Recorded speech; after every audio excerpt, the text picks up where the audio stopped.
তার চাল চলন সবকিছু আল্লাহর কাছে প্রিয়, তার আচার ব্যবহার সবকিছু আল্লাহর কাছে প্রিয়, সবচেয়ে পছন্দনীয় ব্যক্তি তিনি।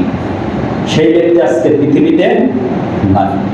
তাহলে এটা আল্লাহর জন্য অনেক ব্যথার না যে তার মহাব্বতের সবচেয়ে প্রিয় ব্যক্তিটা আজকে পৃথিবীতে চলছে না, পৃথিবীতে চলাফেরা করছে না, যার ওসিলা করে সবকিছু সৃষ্টি।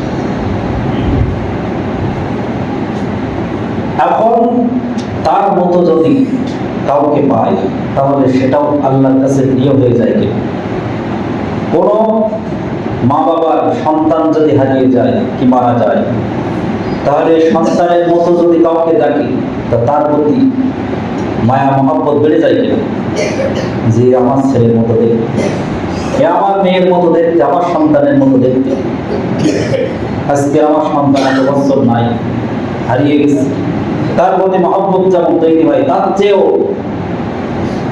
আল্লাহ আল্লাহ রাসূলের মধ্যে যে মহব্বত, একটা সন্তান পিতার মধ্যে কি সেই মহব্বত আছে? আল্লাহর মহব্বত কতটুকু বেশি? 99 গুণ তার মধ্যে দয়া, তাহলে তার মহব্বত তার চেয়েও বেশি। এই মহব্বতের মানুষ পৃথিবীতে নাই। যদি সেই মহব্বতের মানুষ পাওয়া যায় তাহলে আল্লাহ তাকে কতটা ভালোবাসে। রাসূলের মতো দাড়ি নিয়ে যে চলবে তাকে আল্লাহ তাআলা কতটা পছন্দ করেন, যে আমার বন্ধুর মতো, এ আমার মাহবুবের মতো দাড়ি রেখেছে, এ আমার মাহবুবের মতো চলে, মাহবুবের মতো আমল করে, সকাল সন্ধ্যা মসজিদে ছুটে যায়। আমার মাহবুব রাসূল যখন ছিলেন তিনি যেমন মসজিদে ছুটে যেতেন নামাজের সময় হলে, আমার অমুক বান্দারাও এরকম আমার মাহবুবের মতো ছুটে যায়। এদের আমল, এদের আচরণ, এদের দৃশ্যমান এই সমস্ত জিনিসগুলো দেখে আল্লাহ কি ভালো লাগে না? এই জন্য আল্লাহর কাছে যদি প্রিয় হতে চান রাসূলের সাথে সজ্জিত হয়ে যান, রাসূলের মতো দাড়ি রেখে দিন, এটা ফেলে দিন, যেটা আপনাকে দুনিয়া আখিরাতে উজালা করে দেবে। দাড়ি রাখলে কাউকে কি খারাপ লাগে? দাড়ি রাখলে কি কাউকে স্মার্ট হীন মনে হয়? এই যে জাকির নায়েক, ডাক্তার জাকির নায়েক, আলেম না, তার কি দাড়ি নেই? সে একটা টুপি মাথায় দিয়ে যে কথাগুলো বলে, গোটা পৃথিবীর হায়ার এডুকেশন ব্যক্তি, হায়ার শিক্ষিত ব্যক্তিরা সব তার কথা শোনে। এই ব্যক্তি কি স্মার্ট না? সে দাড়ি রাখার কারণে কি ভিন্ন ব্যক্তি হয়ে গেছে? এই পৃথিবীতে রাসূলের আদর্শই সবার উপর, অথচ আমরা তার উম্মত হয়েও সেটা থেকে অনেক বেশি, সেটাকে আমরা ছোট মনে করছি, তুচ্ছ মনে করে টাকা খরচ করে সেটাকে জয় করে দিচ্ছি। অথচ বিজ্ঞান বলেছে এটা এই মুখের ত্বকের জন্য এত ক্ষতি। যদি অনুবৈক্ষণ যন্ত্র দিয়ে আপনি দেখেন যে একটা দাড়িতে পোজ দিলে আপনার ত্বকটা কতটা ক্ষতিগ্রস্ত হয়, তাহলে কেউ আর এই পোজ দিতে টাকা ব্যয় করবে, অর্থ ব্যয় করবে এই কাজ করতে। এজন্য এই জিনিসটা অন্তত আমরা ধারণ করি যে সুন্নাহ আমি নিয়ে যেতে পারবো, গায়ের শক্ত খুলে নিই, যে সুন্নাহটা কবরেও নিয়ে যেতে পারবো। মুনকার নাকি অন্তত এটা দেখেও একটু মায়া হবে যে এই ব্যক্তি রাসূলের মতো দাড়ি রেখে এসেছে। রাসূলের মতো যেটাই নিয়ে যাবেন আপনার সেটাই কাজে লাগবে, বেফালে যাবে না। এই জন্য অন্তত যেটা আল্লাহ দিয়েছেন এটা আমার তো বানানো লাগছে, এর পিছনে তো টাকা খরচ হবে, রেখে দিই, এটা অন্তত নিয়ে যায়। যেটা আল্লাহ দিয়েছেন, যার যে যেমনই দিয়েছেন সেটা নিয়ে অন্তত যায়। এই শপথ করি ইনশাআল্লাহ যে আমরা রাসূলের এই জন্ম মৃত্যুর এই মাসে রবিউল আউয়ালে আমরা রাসূলের এই সুন্নাহকে আর কুরবানি দেব না, আর জবাব করব ইনশাআল্লাহ। এরপর আল্লাহ তাআলা, আল্লাহ রাসূল সাল্লাল্লাহু আলাইহি সাল্লাম হাদিসে আসছে, সেই হাদিস, বিভিন্ন হাদিসে তিনি আমাদেরকে, আমরা তো যেমন উম্মত, নামে উম্মত বলে আমরা অনেকে গর্ব করি যে রাসূলের উম্মত কেউ জাহান্নামে যাবে না। অথচ রাসূল নিজেই বলেছেন ফালাইসা মিন্নি, ফালাইসা মিন উম্মতি, ফালাইসা মিন্না, সে আমার দলভুক্ত নয়, সে আমাদের রাস্তায় নয়, সে আমার উম্মতভুক্ত নয়। এরকমও বলেছেন কে? মাল্লাম ইজিল্লা কাবীরানা, যে ব্যক্তি বড়দেরকে সম্মান করতে জানে না সে আমার দলভুক্ত নয়, সে আমার উম্মতভুক্ত নয়। ওয়াইরহাম সগীরানা, যে ছোটদের প্রতি দয়া মায়া করে না, ছোটদেরকে স্নেহ মমতা দেখায় না, সে আমার দলভুক্ত নয়। ওয়াইয়ারিফ আলিমিনা হাক্কা, আর যে আলেমের পরিচয় জানলো অথচ তার হক আদায় করলো না, সেও আমার দলভুক্ত নয়। তাহলে তিনটা কথা, এমন তিনটা জিনিস যার মধ্যে নাই সে রাসূলের উম্মত না। আপনি উম্মতে জন্মগ্রহণ করতে পারেন, কিন্তু তিনটা গুণ যদি আপনার মধ্যে না থাকে তাহলে আপনি উম্মত থেকে ছাড়াই বেশি। এটা রাসূলের কথা। তাহলে এক নম্বর কি? বড়দেরকে ইজিল্লা কাবীরানা, বড়দেরকে সম্মান না করা, মুরব্বীদেরকে সম্মানের স্থানে না রাখা। হাদিসে আসছে, আবু দাউদের হাদিসে আসছে, যে ব্যক্তি বড়দেরকে সম্মান করলো প্রকৃতপক্ষে সে আল্লাহকে সম্মান দেখালো। সুবহানাল্লাহ, কত বড় কথা! যে একজন, কিন্তু এখানে শর্ত আছে যে ইকরাম শাইবাতিল মুসলিম, মুসলিম বৃদ্ধকে, মুসলিম বৃদ্ধকে যে সম্মান দেখাবে, ইকরাম করবে, সে যেন প্রকৃতপক্ষে আল্লাহকেই সম্মান করে। সুবহানাল্লাহ। তাহলে মুসলিম বৃদ্ধ হয়ে গেলেও তার দাম কত বেড়ে যায়, যে তাকে যদি কেউ সম্মান করে তাহলে সেটা আল্লাহকে সম্মান করা শামিল হয়ে যায়। কত বড় কথা! তাহলে মুসলিম বৃদ্ধ তাদেরকে সম্মান দেখানো, এটা যেন আল্লাহকে সম্মান দেখানোর একটা সুযোগ পেয়ে যাওয়া। তাহলে একজন বৃদ্ধ মুসলিমকে আমি সম্মান করবো, তাহলে আল্লাহকে সম্মান দেখানোর একটা সুযোগ পেয়ে গেল।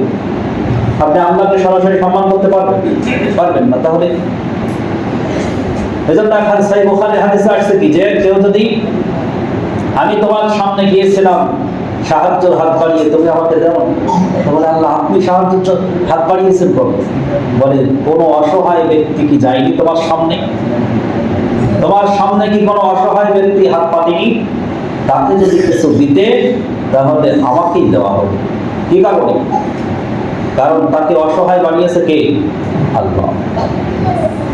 অসুস্থ ব্যক্তি, আমি অসুস্থ ছিলাম তুমি দেখতে আসনি, বলে আল্লাহ আপনি অসুস্থ হন, আপনার তো সব থেকে পবিত্র, আপনি সুবহানাল্লাহ, সবকিছু থেকে পবিত্র। বলে অমুক ব্যক্তি, তোমার পাশে কি কোনো ব্যক্তি অসুস্থ হয়নি? ওই ব্যক্তিকে অসুস্থতা দিয়েছে আমি, অতএব তাকে দেখতে যাওয়া মানে আমাকে দেখতে আসা হলো। তাহলে এগুলো কত বড় কথা! তাহলে একজন সম্মান, একজন বৃদ্ধ ব্যক্তিকে সম্মান দেওয়া যেন আল্লাহকে সম্মান দেওয়ার সাথে। সুবহানাল্লাহ।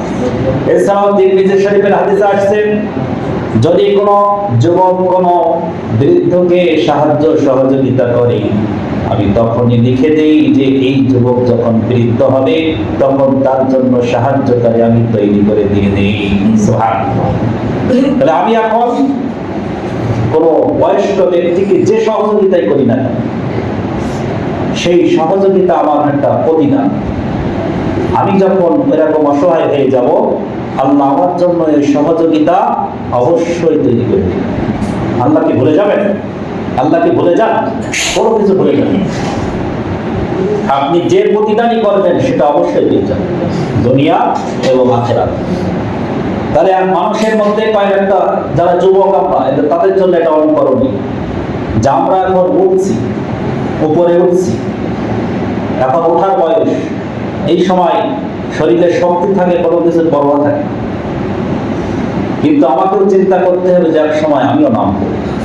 সমাজে তিন শ্রেণীর মানুষ থাকে, শিশু, বৃদ্ধ এবং মধ্যখানে কি যুবক। শিশু, সে যুবক হচ্ছে, যুবক বৃদ্ধর দিকে যাচ্ছে, বৃদ্ধদের এখন পড়ন্ত বয়স, পড়ন্ত বেলা পড়ে যাচ্ছে।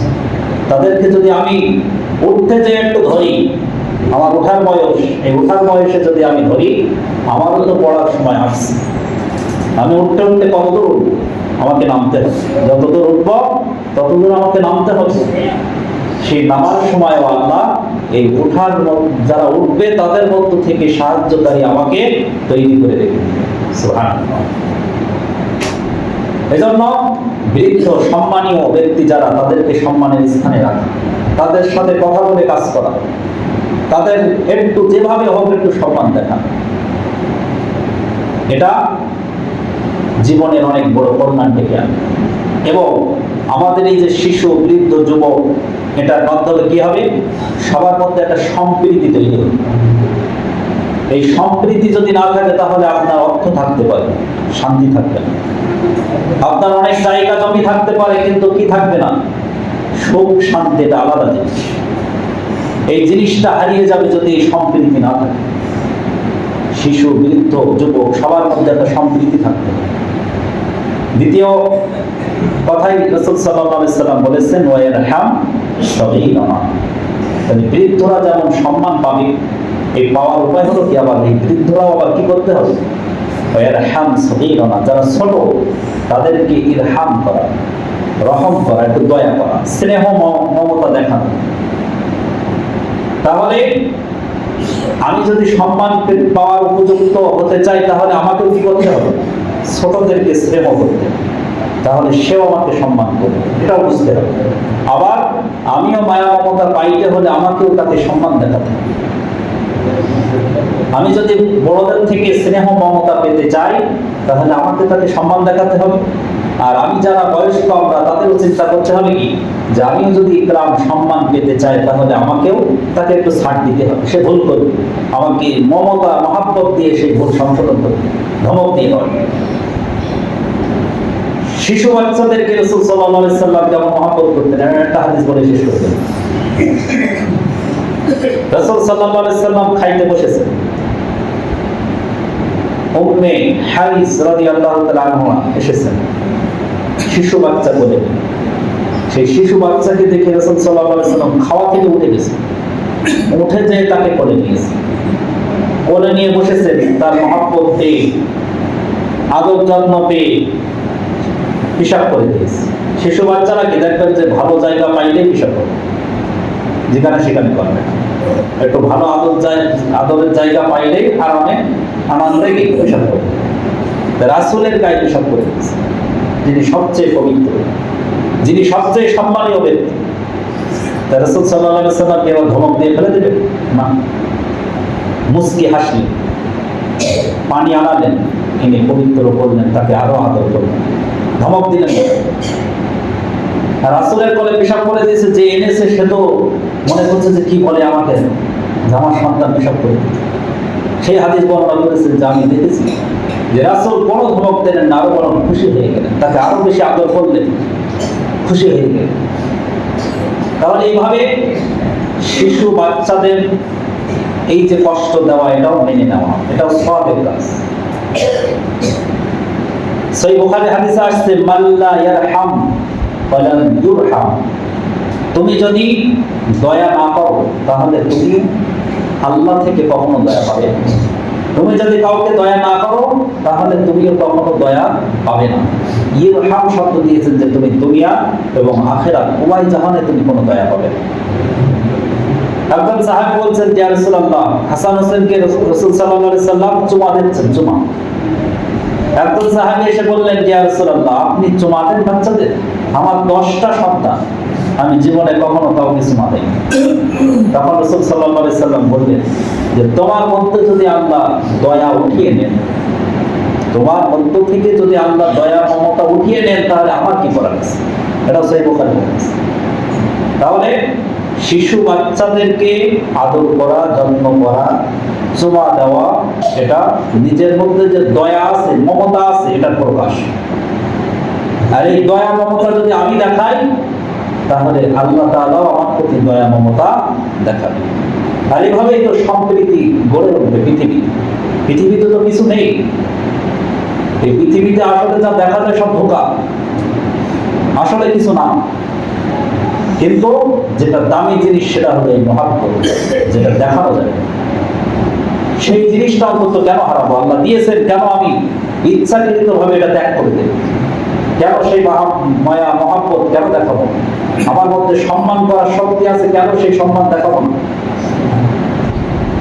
শেষ টেনেছেন এই হাদিসে যে আলিম জেনেও যে হক আদায় করবে। আলিমের হক কি? আলিমের হক হলো তার কথা শোনা মানা, তাকে নবীজির ওয়ারিস, নবীজির যে তিনি ওয়ারিস, আলিম কি? আলিমরা কি? নবীজির ওয়ারিস, সেই ওয়ারিস হিসাবে তাকে সম্মান দেখানোই হলো তার হক। আল্লাহ তাআলা আমাদের সকলকে রাসূলের মহব্বত নিজেদের অন্তরে তৈরি করার তৌফিক দিন। রাসূলের মহব্বতকে হৃদয়ের সব জায়গা জুড়ে রাসূলের মহব্বত তৈরি করার তৌফিক দিন এবং আমাদের সমস্ত শক্তি দিয়ে রাসূলের অনুসরণ করার তৌফিক আল্লাহ আমাদেরকে দান করুন। আমিন। ওয়া আখিরু দাওয়ানা আলহামদুলিল্লাহি রাব্বিল আলামিন।